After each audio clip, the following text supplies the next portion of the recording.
Hello and welcome to another episode of Patents Live TV. I'm your host Jeff Bond and this is episode 36. And this is also our episode where we bring in a vendor and today we have Ken Grisham with us from Premier Literacy. And we're going to find out a little bit about Premier Literacy. And we know that Premier Literacy has been around helping schools and individuals for quite some time in assistive technology. Can you tell us a little history and some of the ways that the tools, learning tools, have sort of evolved over those years? Sure. Thanks, Jeff. Thanks for having me today. I appreciate the opportunity to be here working with patents again. Premier Literacy, and it's also known as Premier Assistive Technology, started in 2002. We are a U.S.-based corporation. We do develop all of our own tools and technologies. We originally started out with 4 products in the assistive technology genre, and now we're up to 15 different tools that we use for the assistive technology marketplace. We generally gear our applications to work for individuals who have some type of learning disability, and originally our targeted audience was those individuals who had prescriptive accommodations as well as low vision. But we found out over time that there's a much broader reach and application to many of our tools, and so we now see a much broader audience that can take advantage of our technologies. Our primary mission has been to make our tools affordable and accessible to basically anybody who could benefit from them. And our licensing has been established such that we can not only accommodate selling products to individuals, but to school districts at large. Since 2002, we've made our technologies available to students across North America, US and Canada, over 1 million students in schools. Additionally, we target to make sure that our tools are usable and accessible by the individual so that they can ultimately end up using the tools for themselves. The idea is so that the individuals can configure the technologies with all the capabilities that we have built into our tools, such as automated text-to-speech with digital voices, multiple modalities of reading, writing, studying tools and capabilities. We want to make sure that the tools can be configured to the individual. They're definitely not one size fits all. So the idea is that individuals can use the tools, configure them for themselves, many times with just the click of a mouse. We also wanted to make sure that we design our technology so they can be used together holistically as an entire set of tools and not just a lot of one-off tools that all work and act and feel differently. So we want to make sure that we're working with industry standard tools as well, such as interactive whiteboards, speech to text, such as Dragon Naturally Speaking. So we want to be part of the overall infrastructure within institutions. Good, good. Well, what individual most benefits from your learning tools? Well, as I said earlier, we originally targeted that the tools would be geared towards individuals that had a specific need for an accommodation. But what we again found out over time was that if you look at industry statistics, you'll see that anywhere from 15 to 18% of individuals have some kind of learning disability. So what that means is that within lots of institutions, you actually have many more students who could benefit from the use of the technologies. What we like to say is, the rising tide kind of raises all boats in the harbor. So every tool could be available for every student on every PC in a school. Wow, good. Well, you also mentioned technology is ever changing, and I know that for a fact that it just seems like new things come out. Students that need to get their information from the web, internet, and that sort of thing, what do you have available for students like that? Well, certainly, the internet's been around for 20 years, and in the last 5 to 7 years, we've really seen the explosion in use in the classroom and in the workplace as well. So, in the early days, when you looked at the narrow definition of assistive technology, that was, again, limited to just a small number of students. But we have tools now that basically let you access, anything on the web, Google Docs, etc. Let's take a minute and let's look at one of the tools that we have in Premier called the Launchpad. Okay. What Launchpad lets you do is it provides you, as I said, in a holistic sense, many tools and applications and features that can be used across the board on thousands of websites, on Google Docs, on any variety of documents. Let's take an example of where we have reading technologies, multiple levels of summarization, a dictionary built in, thesaurus, ability to convert text to audio. Let's take a little quick example of how we might read a web page. Here's an example from a government website where basically so you can see in this particular case that it's highlighting as it reads. As I said before, the student can control the experience here by changing the voice, changing the speed of the voice, selecting what they want to read. In a variety of ways, the student can control the experience for their own particular strengths and learning preferences and cognitive styles. We have other abilities to do things like on the web.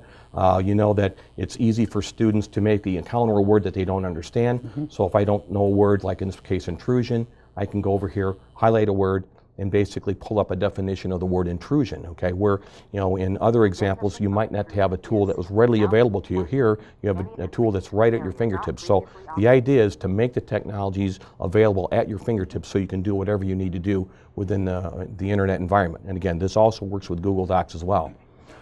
And I noticed that you have the toolbar at the top. And is that a floating toolbar, or is it static? Or? This particular case, the toolbar can be floating. I can move it in various places. The nice thing about the Launchpad is it sits on top of everything else, and it doesn't overlay another window, nor does another window overlay it, so it doesn't get lost behind anything else that's on the screen. And so again, you've got these at your disposal all day. You can pick and choose whichever tools make the most sense for you. You don't have to use every single tool in the toolbar. It's whatever meets your specific learning needs.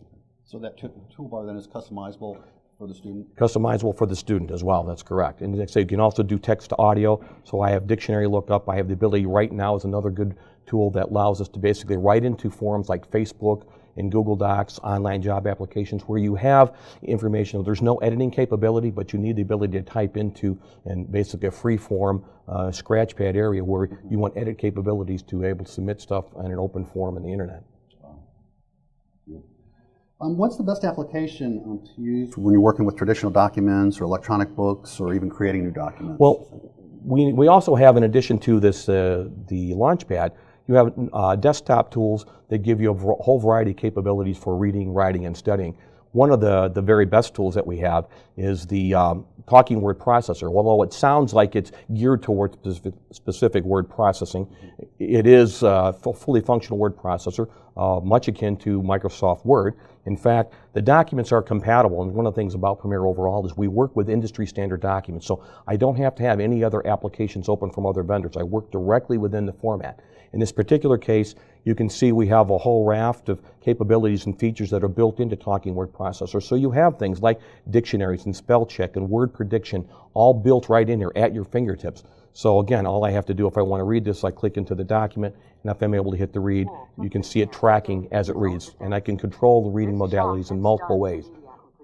You've also got capabilities for studying where I can do summarization, where I can take a document and I can go through and select an entire document and do summarization. It gives me the capabilities to boil a document down to its essence in a very short period of time. So now I have ways to basically create my own cliff notes and go back and review documents. So again, it's a much better use of my studying time when I have the ability to see, in this case, I've created a summary of that entire document, and then I can quickly review this. So you've got, again, a whole plethora of features and functions and capabilities, again, all at your fingertips. I don't have to go anywhere else. I have it all right here for reading, writing, and studying in one tool. Wow. We know that there's challenges with schools that are migrating to digital literacy, getting away from the hard textbooks and those kinds of things. How does Premier address those kind of challenges? Well, certainly that, in virtually every school, and I mean every school, probably in the world, has a significant critical mass of hard copy content. They've got textbooks, you've got supplemental materials that came from publishers, and materials that were created by educators themselves, and this huge critical mass of content makes it very difficult to transition to a digital environment. And so we know that that is one of the major impediments for making that transition. We've created one of our tools called Worksheet Wizard, which we would really call a transformational tool. It gives you the ability to take hard copy content and convert that into digital content, basically PDF formats. And once you do that, easily do that, I can take any document, virtually any document, even handwritten documents, convert them to digital text, and now I can have 100% editability on that document to read the document, write it, draw, annotate. I can do basically anything in the document. We can take a quick look at something here. This is a good example of a document that you might see, in any kind of school environment. This looks like obviously a worksheet that you could have seen anywhere. I have the ability to basically type anywhere in this document. So if I enter, I can say, type my name here. But I can also go over here as a teacher and say, remember to, pardon my typing, okay, to turn in, the test. And so I can go in here and basically type anywhere within this document. I can have this text read to me. So one of the things you often see with text is you have to have a parapro or paralegal or a paraprofessional read to individuals. Now I can have basically go in here and I can have this document read to me aloud. I also have the ability to fill in this document in multiple ways. Worksheet Wizard gives us the ability to have a differentiated instruction. In one case, I can tell students, type your answer into the document. In other ways, I can say, simply take and draw your answer from the selected list of capable answers or possible answers down here, okay? I can also erase within this document, okay? I can undo any things that I've made before. I can copy and paste. I can basically go here and say, take this answer, copy this, and paste it into any place else in the document. I basically have complete editability within a document to take anything that was on hard copy before and convert that into, you know, an editable document for purposes of creating electronic content. What about schools are starting to really go now to more of a digital text, and that's usually presented in a PDF format. Right. What does Premier have that can take that PDF and make it accessible for a student with a disability? Well, our PDF Equalizer was one of the first readers that let you work, you know, specifically directly with a PDF document.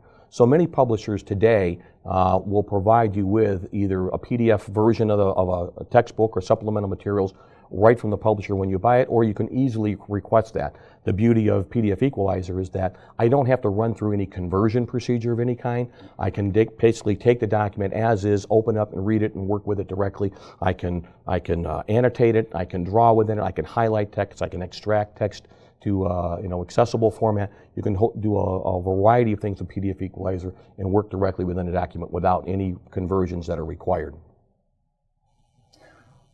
Students that are on the go, and we're having more and more students that are accessing, you know, their content on mobile devices. What advantage is there to that, and how can we get those students to access on their own devices? Well, several things that you can do. Certainly not everybody is going to be in front of their PC all day, although it feels like that sometimes. But you have several abilities. One, you have the text to audio capabilities within several of the tools that will let you take digital text and convert it directly to industry standard MP3 audio. So now I can take that MP3 audio and I can take it and put it on my iPod or some other music player. I can take those, I can email that as an attachment to somebody else. I can also take our, Premier was one of the first companies to come up with the portable USB flash drives where we can put our entire literacy suite, basically all of our tools, on a flash drive. And now you can take that flash drive to basically any PC and plug that in. And now you have the ability to take your tools wherever you go and also carry your files, your lessons, your audio files, and even your homework can all go on that flash drive and go anywhere without being tied to your own personal PC. Right, right. Well, as we start to wrap things up, what kind of offers do you have, special offers that you have for maybe the patents vendor purchase? What we have is, across the board, we have a discount program for all of our technologies, either individually or collectively. We have a 10% discount for anybody that calls us or contacts us with the patent discount information. Just use the patent code, PATENTS10, that's the discount code. And regardless of quantity, through the end of May, you can buy any number of our technologies for a 10% discount. Oh, great, great. I hope people take advantage of that because it is really a good deal. How can we contact you, or how could somebody contact you? Is there... Well, yeah, it's quite easy to get a hold of us. Go to our website, www.readingmadeeasy.com. You can call us directly, 815-927-7390, or you can contact us directly via email at info@readingmadeeasy.com. Great, great. Well, Ken, thank you very much. I appreciate you coming in and spending time with me, and I hope the audience, you know, takes this information and utilizes it because it looks like you've got a lot of variety in Premier Literacy. So I appreciate you coming in and sharing that. Great. Thanks, Jeff. Thanks for the opportunity. Appreciate it. That's going to wrap up this episode. We're going to be doing our Patents Tech Expo, April 17th. It's going to be at the Fountains up in Carmel. And Ken is actually going to be there in person. And if you have any questions about his product, demonstrations, those kinds of things, please feel free to stop in. There is no cost for that. And all we ask you to do is go to thepatentsproject.com, register so we know how many people are going to be there. Lunch is included, as well as free parking. So if you can make it up there on April 17th, we sure would appreciate you coming. Again, that wraps it up for today's episode of Patents TV, episode number 36. Have a good day.